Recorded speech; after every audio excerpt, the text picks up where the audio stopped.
নমস্কাৰ মিডিয়া বন্ধুসকল আটাইলৈ আমাৰ চেষ্টা থাকিল আজি আকৌ এবাৰ আপোনালোকৰ ওচৰলৈ আহিছোঁ ইতিমধ্যে আমি 6জন কেণ্ডিডেটৰ লিষ্ট ঘোষণা কৰিছিলোঁ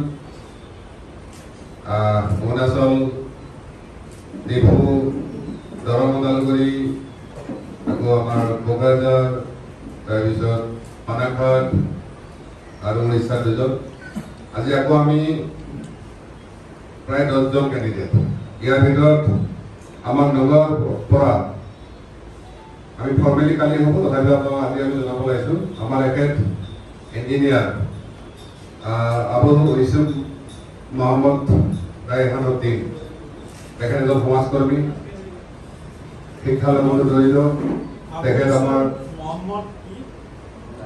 ৰায়হান উদ্দিন তেখেত আমাৰ পৰা কেণ্ডিডেট প্ৰত্যাশী আৰু কালি ঘোষণা হৈ যাব আজি মই তেখেতক ইয়াতে চিনাকি কৰি দিয়াৰ কাৰণে মাতি আনিছোঁ ইয়াৰ লগতে আমাৰ বিশেষকৈ ইউপিৰ পৰা 8জন কেণ্ডিডেট আছে ৰামনিবাস গণ গাজীপুৰ কনষ্টিটুৱেঞ্চি ভৰতলাল গণ মিৰ্জাপুৰ কনষ্টিটুৱেঞ্চি মহাদেৱ গণ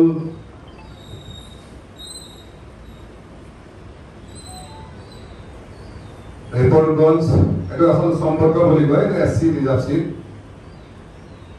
আৰু দহেলাল চান্দৌলি কনষ্টিটুৱেঞ্চি সংসদ ধ্ৰুৱে এইজন আমাৰ প্ৰাইম মিনিষ্টাৰ জবৰ পৰা কেণ্ডিডেট হ'ব বানাৰসৰ পৰা ইলেকশ্যন খেলিব ভৱেন গণ তেওঁ থাকিব গাজীপুৰ কনষ্টিটুৱেঞ্চি একেধৰণে আমাৰ লহাৰডাগাৰ পৰা ঝাৰখণ্ডৰ বিনোদ ভগতজী তেওঁ কেণ্ডিডেট হোৱাৰ কথা আছে একেধৰণে শ্ৰীনগৰ 2 নম্বৰ যিটো কনষ্টিটুৱেঞ্চি আছে তাত আমাৰ মহম্মদ ইউছুফ ভাগ থাকিব কেণ্ডিডেট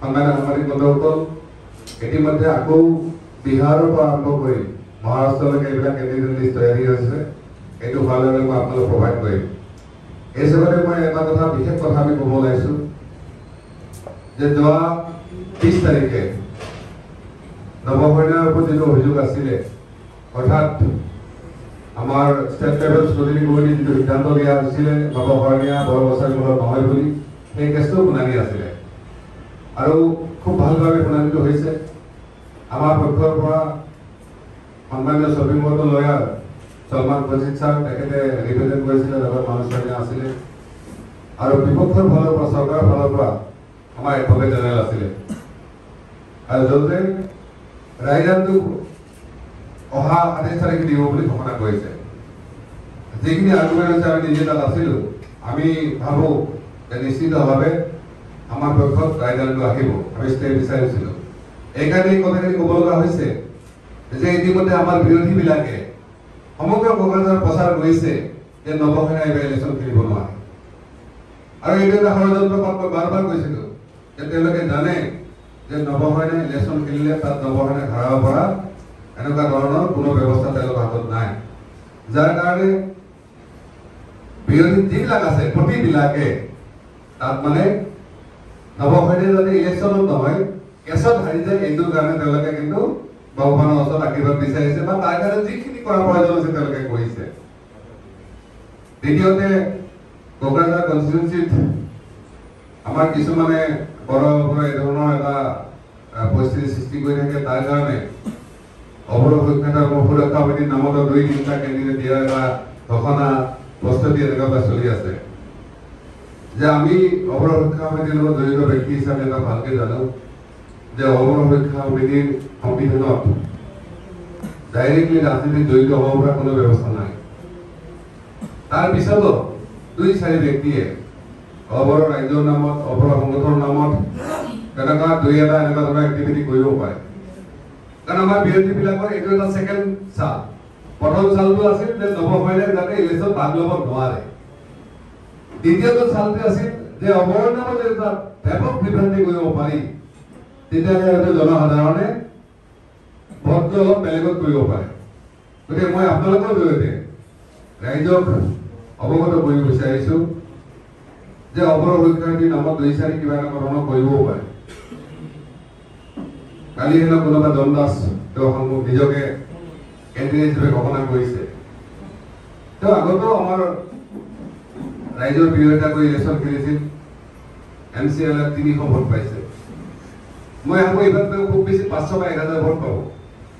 গতিকে আমাৰ কোকৰাঝাৰ ৰাইজক ৰাজনৈতিক যিটো ফ্লেক্সিবিলিটি বা ৰাজনৈতিক কি বস্তু সেইটো অলপ সহজভাৱে মানি লোৱাৰ কাৰণে মই আহ্বান জনাইছোঁ। তেওঁলোকে কোনো ভয় খোৱাৰ পেনিক হোৱাৰ কোনো কাৰণ নাই। কাৰণ আমাৰ বিৰোধীবিলাকে আমাৰ ভোটটো ভাগ কৰাৰ কাৰণে বিভিন্ন ষড়যন্ত্ৰ কৰিব পাৰে। সেই ষড়যন্ত্ৰ এইবিলাক হ'ল পাৰ্ট। গতিকে কোনোবাই 1000-2000 ভোট দিবও পাৰে। যেনেকৈ আজি কংগ্ৰেছৰ কেণ্ডিডেট হৈছে, তেওঁ লম্ফজম্প মাৰিছে। আমি কৈছোঁ কেণ্ডিডেটে কংগ্ৰেছৰ কেণ্ডিডেটে এইবাৰ খুব বেছি 10,000 বা 15,000 ভোট দিব।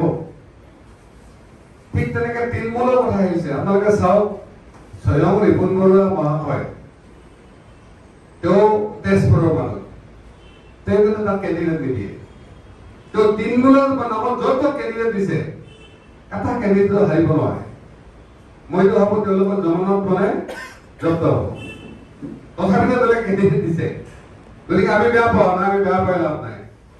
তাতে আকৌ ADF BPF চাপৰ্ট দিয়ে বুলি ওলাইছে। আমাৰ ৰাইজে কৈছে যে BPFৰ শাসনকালতে সকলোতকৈ বেয়া ধৰণে অত্যাচাৰ হৈছে যদি মাইনৰিটিবিলাকৰ হৈছে। বিগত 17-18 বছৰ BPF শাসন কৰাৰ সময়ত এজনৰ মাইনৰিটি মানুহক মাটিৰ পট্টা নিদিলে। তাৰপিছত আকৌ ADF কাৰোবাৰ চৈতলিপিৰ মতে বা কিবা অলপ গোপন লৈ হয়তো কাৰোবাক চাপৰ্ট কৰিছে। এইটো লৈ আমি পেৰি হোৱাৰ কোনো কাৰণ নাই। মই কোকৰাঝাৰ সমষ্টিবাসী ৰাইজক অলপ ধৈৰ্য ধৰি পেলাই আহ্বান জনাইছোঁ, চাগে ৰিজাল্ট নিশ্চয় আপোনালোকৰ পক্ষত ৰাখিব। দ্বিতীয়তে, ধৰ্মৰ নামত, জাতিৰ নামত, কোনোবা বড়োবোৰৰ নামত কোকৰাঝাৰ এইবাৰ ভোট বিভাজন নহয়। ইতিমধ্যে বড়ো ভাইসকলৰ বহু লোকে আমাক কণ্টেক্ট কৰিছে। তেওঁলোকে কৈছে আমি বিনা চৰতে খোলাকৈ এইবাৰ নৱসেনা চাপৰ্ট কৰিম। কেৱল কাউন্সিল বনোৱাৰ সময়ত আমি যাতে একেলগে কাউন্সিলখন ল'ব পাৰোঁ। আৰু আমাৰো বড়োবোৰৰ কাজিয়া লগা নহয়, বড়োবোৰৰ মাজত সংঘাত শেষ কৰাহে আমাৰ পলিচি। সেইকাৰণে সকলোকে আহ্বান জনাইছোঁ যাতে এইবাৰ কোকৰাঝাৰ নিৰ্বাচনটো সকলোৱে নৱসেনাৰ পক্ষত থিয় দিয়ে, মতলব ৰাইজৰ পক্ষত থিয় দিয়ে। আৰু ভৱিষ্যতে কোকৰাঝাৰৰ পৰা আৰু যাতে কেতিয়াও আমি বুলেটৰ আৱাজ চলিব লগা নহয়, চিৰদিনৰ কাৰণে যাতে চিৰশান্তি আমি প্ৰতিষ্ঠা কৰিব পাৰোঁ, সেইটো যাতে আমাৰ সকলোৰে লক্ষ্য হয়। মই আজি ৰাতিপুৱাতে দিল্লীৰ পৰা ফ্লাইটৰ পৰা নামি নিউজত দেখিছোঁ আমাৰ প্ৰমোদ বড়ো ডাঙৰীয়া এনে প্ৰৱৰ্তক কৈছে যে এইবাৰ নৱসেনাই বড়োবোৰৰ ৰাজনীতি নচলে। চাওক, বড়োবোৰ ৰাজনীতি মই কেতিয়াও নকৰোঁ, কৰাৰ কোনো প্ৰয়োজনে নাই। আমি নিজে ট্ৰাইবেল মানুহ হৈ আমি ট্ৰাইবেল হৈ কেলেই কাম কৰিম, নিশ্চয় কৰাৰ কথা নাহে। কিন্তু তাৰ মানে এইটো নহয় ইয়াত থকা দলবোৰৰ ৰাইজৰ যিখিনি অধিকাৰ, সেইখিনি মৰ্যাদা, তাৰ পক্ষত আমি থিয় নিদিম, তাৰ পক্ষত মাত নামাৰিম। আমি বহুবাৰ কৈছোঁ আমি এইখিনি মানুহৰ পক্ষে আছোঁ, পক্ষে মাত দিম, যাতে তেওঁলোকে ভাৰতৰ নাগৰিক হিচাপে তেওঁলোকৰ ভূমিৰ অধিকাৰৰ পৰা, ভাষা অধিকাৰৰ পৰা, চাকৰি ভূমি কৰা অধিকাৰৰ পৰা, বিভিন্ন সংস্থাপনৰ অধিকাৰৰ পৰা, বিভিন্ন সা সামগ্ৰী পোৱা অধিকাৰৰ পৰা সেই গোটেইখিনি যাতে তেওঁলোকে পায়। আৰু সকলোকে বেজি কথাটো যে যদিও ৰাইজৰ যদিও বাকী আছে, মই অলপ সামাজিক কথাখিনি কৈ দিছোঁ যে এটা কথাতে নৱসেনাত কোৱা হৈছে যে নৱসেনাৰ দেউতাকৰ দেউতাক হেনো সৰুকোচ আছিলে। আমাৰ এডভকেটে বাৰে বাৰে কোৰ্টত কয় যে সৰুকোচ কোনো কাৰণতে ট্ৰাইবেল নহয়। আমি এটা কথাই আপোনালোকে জানিব বিচাৰিছো যে সৰুকোচ বোলে অসমত কোনোবা জাতি আছে নেকি? ইয়াত আপোনালোকে সকলোকে জনা বুজা ব্যক্তি, সৰুকোচ বুলি অসমত কোনো জাতি নাই। কেৱল দাস, ডেকা, শৰণীয়া, হাজৰিকা, বৰা, মহৰীয়া উপাধি লেখা কিছুমান মানুহৰ মাটিৰ কাগজবিলাকত মোটামুটি 29-30 সেটেলমেন্টত সৰুকোচ বুলি লিখি দিয়া হৈছে। আৰু এইখিনি মানুহ লিখি দিয়া আছে যিখিনি মানুহ কছাৰীৰ পৰা অসমীয়া জাতি গঠন প্ৰক্ৰিয়াত তেওঁলোকে অংশগ্ৰহণ কৰিছিল। মেদিনী মোহন চৌধুৰীৰ নিচিনা স্বনামধন্য সাহিত্যিক এইসকলৰ পৰা ওলাইছিলে। তাৰমানে কি তেওঁকো আমি আজি এই কাঠগড়াত খাৰা কৰাম নেকি? বহুজন MLA, ইভেন ভাল স্বাধীনতাৰ আগৰ পৰা MLA আছিলে, তেওঁলোকৰ লাষ্ট লিখিছিলে স্বয়ং জালুকবাৰী এমএলএ জন আছিলে, কলাইগাঁও আছিলে, বৰমা আছিলে, চাপাগুৰি আছিলে। আজি তেওঁলোককো আমি খাৰা কৰাব লাগিব এতিয়া আদালতত। মহামান্য কোৰ্টে এইটো কথাই কৈছে যে এওঁলোক কোন আচলতে। ময়ো সুধিছোঁ এওঁলোক কোন হয়, এওঁলোক ট্ৰাইবেল হয়নে নহয়। আৰু যদি নৱহাৰণে ব্যক্তিগত কেছ কৰা আছে, ঠিক আছে, নৱহাৰণাৰ দেউতাকে লিখা পঢ়া নাজানিছিল, নৱহাৰণাৰ দেউতাকে লেখা পঢ়া নাজানিছিল, তেওঁলোকৰ কাগজত কোনে লিখিছিলে সৰু গছ বুলি। তাৰমানে তেওঁলোকে জানিছিল যে থাৰ্ড জেনেৰেশ্যন হয়তো কোনোবা এওঁলোকৰ পলিটিচিয়ান ওলাব আৰু তেওঁলোকে এনেকৈ কাঠগড়াত খানা কৰাবলৈ মিছা বদনাম দিব লাগিব। এইটো ষড়যন্ত্ৰ 200 বছৰ আগতে কৰা হৈছিলে।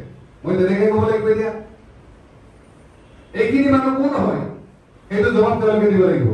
আৰু চবতকে ইণ্টাৰেষ্টিং কথা, আমাৰ ট্ৰাইবেল মিনিষ্টাৰ ৰমেশ পেগু মহোদয়ে এমাহ দুমাহকে এবছৰ পাৰ কৰিলে। তেওঁলোকে এটা কথা আছিল যে তেওঁলোকে এটা ভুল কৰিছিলে, শৰণীয়া কছাৰী বুলি তেওঁলোকে চাৰ্টিফিকেট দিয়াৰ কাৰণে নটিফিকেশ্যন দিছিলে। তেওঁলোকে জানি বুজি কৰিছিলে এইটো, কাৰণ শৰণীয়া কছাৰী বুলি চেন্ট্ৰেল লিষ্টত কোনো ট্ৰাইবেল মানুহ নাই। তেওঁলোকে মিনিষ্টাৰ হৈছে, তেওঁলোকৰ বিষয়সকলে লাখ লাখ কোটি কোটি টকা দৰমহা লৈ আছে।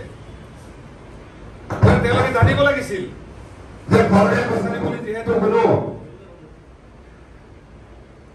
শ্ৰেণীক ব্যক্তিগত হোৱা নাই, তেওঁলোকৰ কাৰণে নটিফিকেশ্যন কৰিলে সেইটো নিশ্চয় আদালতে খাৰিজ কৰিব। অৰ্থাৎ তেওঁলোকে জানি বুজি ভুল কৰিছে। আৰু আমি যেতিয়া পেগুদেৱক কৈছিলো, পেগুদেৱে আমাক কৈছিলে যে আমি অলপ এডভোকেট জেনেৰেলৰ পৰামৰ্শ বিচাৰিছো যাতে আমাৰ অফিচাৰ বিলাকে কোৰ্টত যাব নালাগে।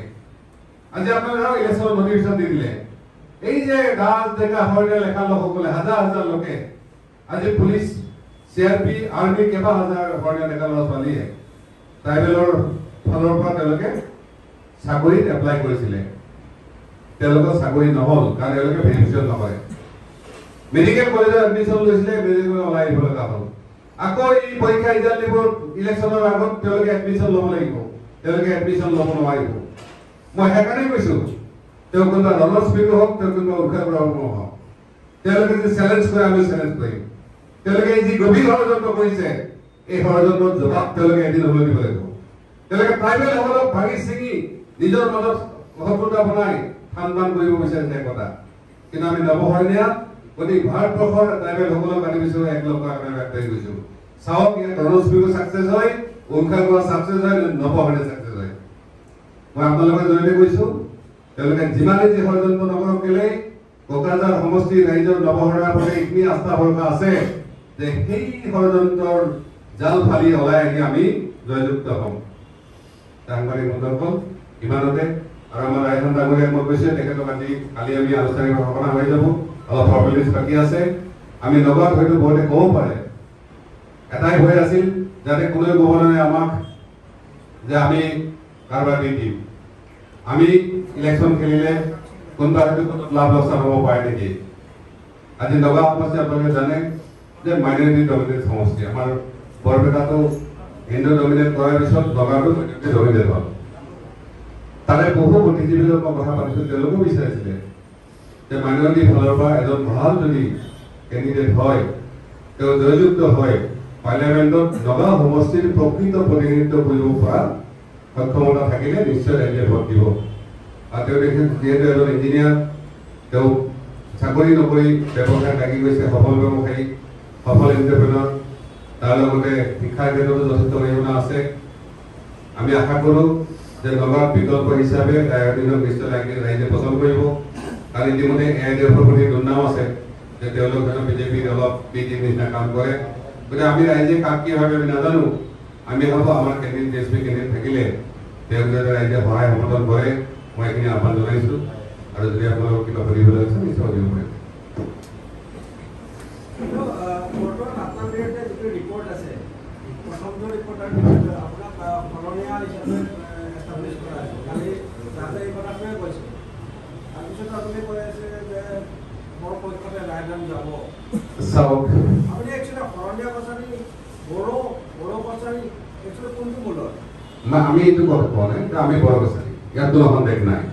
তাত যিবিলাক দাস ডেকা শৰণীয়া হাজৰিকা মহিলা উপাধিলৈকে তেওঁলোকক অসম চৰকাৰে তাহানিৰ পৰাই বড়ো কছাৰী হিচাপে, ৰাভা হিচাপে, কছাৰী হিচাপে চাৰ্টিফিকেট দি আহিছিল। গতিকে আমি নিজে বড়ো কছাৰী বুলি দাবী কৰোঁ আৰু বড়ো কছাৰী হিচাপে দাবী কৰাৰ বাহিৰে আমাৰ ইয়াত যেহেতু শৰণীয়া কছাৰী হিচাপে কোনো নাই, সেইকাৰণে তেওঁলোকে আমাক কি কয়, এবাৰ গছ বুলি কয়, এবাৰ শৰণীয়া কছাৰী। মই কোৱা নাই শৰণীয়া কছাৰী বুলি, তেওঁলোকে কৈছে। কোনখিনি মানুহ কৈছে যিখিনি দাস ডেকা লেখে, আৰু যিখিনি মানুহৰ মাটিৰ ডকুমেণ্টছত 95% মাটিৰ ডকুমেণ্টছত সৰু গছ দেখা আছে, আৰু সৰু গছ দেখাটো সৰু গছ বুলি কোনো জানি নাই। সেইকাৰণে কৈছো যে সৰু গছ ক'ত, তেওঁলোকে ট্ৰাইবেলত নাই। ঠিক আছে, ট্ৰাইবেলত যদি নাই তেওঁলোক ক'ত আছে? অসমৰ ক'তো নাই এইটো। গছ সম্প্ৰদায়ৰ লগ আছে, গছ এইটো গছ, এই গছ নহয় আমাৰ গছ ৰাজমন্ত্ৰী নহয়, কিন্তু গছ কিছু মানুহ আছে আমাৰ মানদাসা চাইডত, তেওঁলোক কিন্তু বা মেঘালয়ত তেওঁলোক কিন্তু ট্ৰাইবেল মানুহ হয়।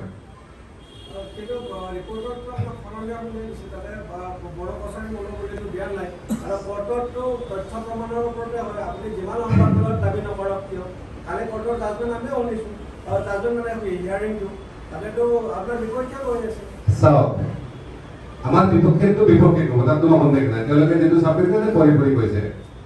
দ্বিতীয়তে আপুনি যেনেকে জাজেও কৈছে যে আমিও জানো যে শৰণীয়া কছাৰী ইনলিষ্টেড নহয়, যাতে বাৰে বাৰে কৈছে। আমিতো কোৱা নাই শৰণীয়া কছাৰী, আমি কৈছো বৰ কছাৰী হয়। তেওঁলোকে কমিটি বনাইছিলে, কমিটিত তেওঁলোকে ৰিপৰ্ট দাখিল কৰিছে।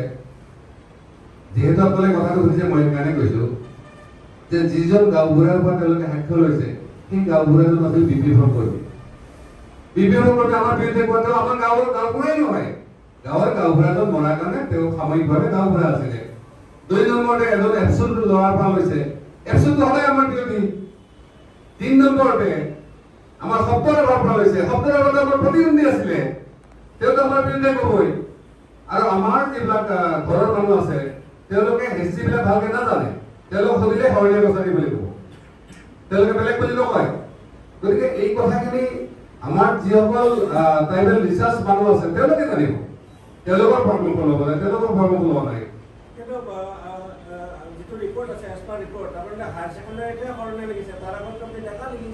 চাওক, এই কথাটো আছিলে হায়াৰ ছেকেণ্ডাৰী নহয়, ক্লাছ 10ত মেট্ৰিক পৰীক্ষা দিয়াৰ আগে আগে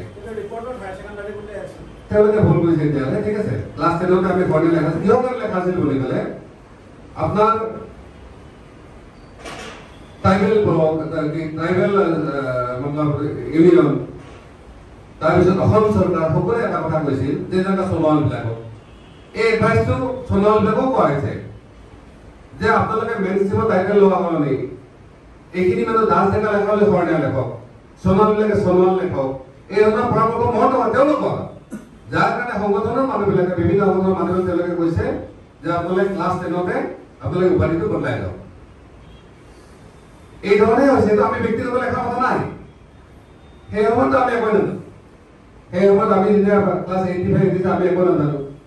তেতিয়া আমাৰ স্কুলবিলাকত তেওঁলোকে জবৰদস্তি কৰি কৈছে যে আপোনালোকে শৰণীয়া লেখক, নহ'লে কালি কিন্তু চাৰ্টিফিকেট আপোনালোকে কছাৰী হওক, বড়ো কছাৰী হওক, ৰাভা চাৰ্টিফিকেট আপোনালোকে নাপাব। আৰু মাজে মাজে ট্ৰাইবেল সংঘৰ লগত বৈঠক হয়, শৰণীয়া কছাৰী ছাত্ৰ সন্থা থাকে, বিভিন্ন সংগঠনবিলাক থাকে, গোটেইবিলাকৰ সিদ্ধান্তবোৰো এইবিলাক হয়। এই কথাটো যাতে এই কথাটোৱে কৈছে যে তেতিয়াহ'লে এই মানুহখিনি দায়িত্ব কোনে ল'ব? চৰকাৰৰ দায়িত্ব আছিলে যে এইখিনি অৰিজিনেল বৰ মানুহ, আৰু তাৰ কাৰণে TIRM যদি তেওঁলোকে এটা ৰিচাৰ্চ কৰিব দিলেহেঁতেন যে আচলতে এইখিনি মানুহ ট্ৰাইবেল হয় নে নহয়। মই আপোনালোকক সুধিছোঁ, ইয়াত সকলোৱে জানে এইখিনি মানুহ ট্ৰাইবেল হয়, এইটো কথা নাই। তেওঁলোকে বড়ো কছাৰী হ'লে কুৱেশ্যন আহিব পাৰে, শৰণীয়া কছাৰী ইনলিষ্টেড নহয়, আৰু যদি একোৱেই নাই ট্ৰাইবেল নহয়, তেতিয়াহ'লে অসম চৰকাৰে কেলে দিল্লীলৈকে পঠাইছে যে শৰণীয়া কছাৰী শৰণীয়া হিচাপে এইখিনি মানুহক দিল্লী চেন্ট্ৰেল লিষ্টত ইনলিষ্টেড কৰিব লাগে। প্ৰশ্নটো আহিছে ট্ৰাইবেল হয় নে নহয়, ট্ৰাইবেলৰ পিছত কোনটো কথা পৰে এইটো চৰকাৰে নিৰ্ধাৰণ কৰিব। যদি চৰকাৰে নকলেহেঁতেন যে আপোনালোকে কছাৰী চাৰ্টিফিকেট লওক, আপোনালোকে বড়ো কছাৰী চাৰ্টিফিকেট লওক, আপোনালোকে ৰাভা চাৰ্টিফিকেট, তেতিয়া কোন যাব শৰণীয়া চাৰ্টিফিকেট লোৱাৰ কাৰণে? তেওঁলোকৰ সিদ্ধান্ত থকাৰ কাৰণে ল'ব পাৰিছে। সেইকাৰণে কৈছে যে অসম চৰকাৰৰ মন্ত্ৰীবিলাকে যিমানে ওপৰলৈকে ধুৱাব তেওঁলোকৰ মুখত পৰিব।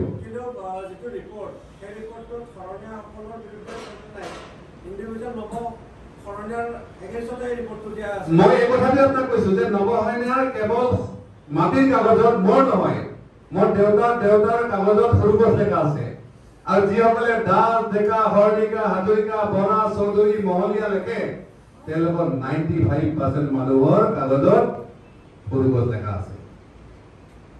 তেতিয়াহ'লে কালি যেতিয়া সৰুগছ দেখাৰ কাৰণে নৱসেনাক তেওঁলোকে ডিনাই কৰিব, বাকীসকল যিসকল সৰুগছ আছে একে কাৰণতে এক স্থানত তেওঁলোকক গুচি যাব। সেইকাৰণে কৈছো অকল নৱসেনা নহয়, এই গোটেই যিখিনি মানুহ কছাৰী মূলৰ মানুহ অসমীয়াকৰণ হৈছিলে, এই গোটেই মানুহখিনিৰ বিৰুদ্ধে গভীৰ ষড়যন্ত্ৰ। কাৰণ ধনজ পেগু হওক, উৰ্ফা বৰা হওক, তেওঁলোকে কেতিয়াও অসমৰ কাৰণে মাতা নাছিলে। তেওঁলোকে সদায় মেইন ষ্ট্ৰীমক বাদ দি এটা এৰামতি কৰাৰ কাৰণে তেওঁলোকে সদায় লাগি আছিলে। কিন্তু আপোনালোকে জানিব, এই যিখিনি মানুহ ৰাজনীতি কাৰলৈ লেখে, আচল মুভমেণ্টৰ পৰা উল্টা মুভমেণ্টলৈকে মেইন ষ্ট্ৰীমৰ যিবিলাক মুভমেণ্ট আছিল, তাত কিন্তু এগল মানুহ চেক্ৰিফাইচ কৰিছে। সেইকাৰণে কৈছো কাজিয়া নৱসেনা নহয়, নৱসেনা এমপি নল'ব লাগে নাই। আজি কোকৰাঝাৰৰ মানুহখিনি শুনিছে যে নৱসেনা কেৱল কোকৰাঝাৰত এমপি হোৱাৰ কাৰণে, কোকৰাঝাৰৰ ৰাইজৰ লগত খানা হোৱাৰ কাৰণে যিখিনি কাম কৰিছে। আমিতো আগতেও কোৱালিটি চাৰ্টিফিকেট যাতে এইটো কথা দিছে যে 2011 চনৰ পৰা ক'ত আছিলে তেওঁলোকে, 10 বছৰত আমি এমপি হৈ থাকিলো। তেওঁলোকে আজি শেষ মুহূৰ্তত এই কামটো কৰিছে। মই একাৰণে কৈছো যে তেওঁলোকে যিমানে ষড়যন্ত্ৰ নকৰক, আমি সেই জাল ফালিব লাগে। এতিয়া এটা কথাই জানিছো, যিহেতু এতিয়াও ৰায়দান স্থগিত ৰাখিছে, 27 মাৰ্চতে ৰায়দান কৰিব। ৰায়দান কিবা কাৰণত আপোনাৰ বিপক্ষে গ'ল, নৱকৰ্মাৰ সন্ধান দিলে কি কৰিব? সুপ্ৰিম কোৰ্ট আছে, কিন্তু তেতিয়ালৈকে নমিনেশ্যন দিয়া টাইম, সেইটো কাৰণে আমি জোৰ দি আছো যে আপোনালোকে সোনকালে কৰক। কিন্তু আপুনি আৰু জাজকটো ক'ব নোৱাৰে, তেওঁ 27 তাৰিখে দিছে, তেওঁ নিজেও স্বীকাৰ কৰিছে যে এই যে কিছুমান কথা আপোনালোকে লাষ্ট পৰ্যায়ত দেখিছে যে এজন উকিলে কৈ আছে, তেওঁ আকৌ এডভোকেট জেনেৰেল মানে বিপৰীতো কৈছে। কেতিয়াবা কৈ মানৱী পাতিলৰ কথাটো আমি মানি লৈছো, কেতিয়াবা কৈ মানি লৈছো, হয় নহয়? কনফিউজ নকৰে নহয়, কনফিউজ। গতিকে জাজৰ ওপৰত আমি ক'ব নোৱাৰো, তেখেতে যেতিয়া দায়িত্ব দিছে, আমাৰ জাজৰ ওপৰত আদালতৰ ওপৰত সম্পূৰ্ণ বিশ্বাস আছে। তেওঁলোকে অসমৰ সমাজ, সামাজিক ব্যৱস্থা, ইয়াৰ গতিপথ চব কথাখিনি জানে। আৰু হয়তো চৰকাৰৰ মানুহবিলাকে বাধ্য কৰি আজি নৱসেনাৰ বিৰুদ্ধে কৈছে, কিন্তু কালি তেওঁলোকে নৱসেনাৰ পক্ষত খাৰা হ'ব লাগে। এইটো কথা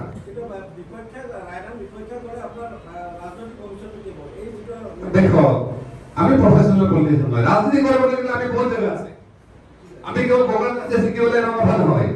মই একাৰণে কৈছো যে নৱসেনা তেওঁলোকে তামিলনাডুলৈ গ'লে আমি যাম। চাওক, এইটো ছেকেণ্ড থাৰ্ড ফেজ, ইয়াৰ পিছত 7th ফেজলৈকে আছে। আজি নৱসেনা বা জিএছপি সংগঠন কাশ্মীৰৰ পৰা একদম কন্যাকুমাৰী সকলোতে আছে। আৰু আমাৰ এইখিনি সামৰ্থ্য আছে যে আমি বেলেগত জিকি আহিব পাৰিম। পাৰি, অসুবিধা নাই।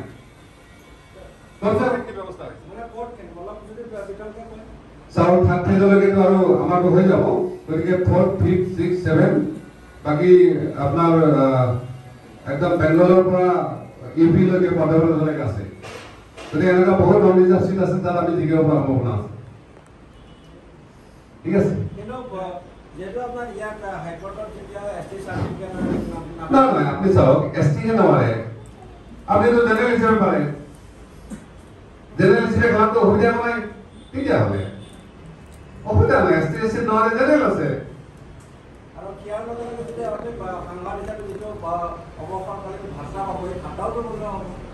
এমপি এজন 25,000 টকা পেঞ্চন পায়, এইটো কি কৰিব? আপোনালোকৰ এটা বৈঠকতে কি পইচা লাগে, হয় নহয়? এখন নহ'লে বেলেগ এখন চাকৰি থাকিম কোম্পানীৰ ওচৰত 5 লাখ দিব মাহত, ঠিক আছে। আমি নিজৰ কাৰণে এতিয়া চিন্তা নকৰোঁ নহয়। নৱসেনাৰ দাম ইমান কম নহয় নে যে কেৱল মানে পাৰ্লিয়ামেণ্টৰ মানে পেঞ্চনটোৰ কাৰণে ৰখি আছে। আপোনালোকে এমপি পেঞ্চনটো গম নাপায়, 25,000 টকা মাত্ৰ। আমাৰ লাইনৰ বিলে নহ'ব এক মাহত। গতিকে সেইটো লৈ আমি টেনশ্যন নাই। আমাৰ কথা হ'ল কোকৰাঝাৰৰ ৰাইজে আমাক যিটো এমপি বনাইছে, ৰাইজে বুজি পাইছে যে কেৱল কোকৰাঝাৰত আমি ষ্টেণ্ড কৰাৰ কাৰণে আমাৰ বিৰুদ্ধে লাগিছে। গতিকে আমি কোকৰাঝাৰত খেলিব লাগে, খেলি জিকিব লাগে। গতিকে চাৰ্টিফিকেট কেঞ্চেল কৰিব দিয়া আগতে আমি সেইকাৰণে কৈছোঁ আদালতৰ ওপৰত আমাৰ সেইটো বিশ্বাস আছে। ঠিক আছে, আপুনি যিটো কথা কৈছে কোৰ্টত আমাৰ পক্ষ ৰাখিছে, তেওঁলোকৰ পক্ষ ৰাখিছে। মহামান্য জজ মহোদয়ে নিশ্চিত বিবেচনা কৰিব আৰু ইয়াৰ পিছতো বিকল্প আছে। ঠিক আছে, কাৰণ এই কেছটো চেটেল হোৱা নাই, চেটেল হ'লে টাইম লাগিব। নিশ্চিতভাৱে আপোনালোকে চাই থাকক, মনোনয়ন আপোনাৰ 16 লাষ্ট ডেট। আজি এতিয়াও মানে কিমান আছে? মোটামুটি 1 মাহ আছে। 5 দিন আগত পাতি যাব। ঠিক আছে, ধন্যবাদ।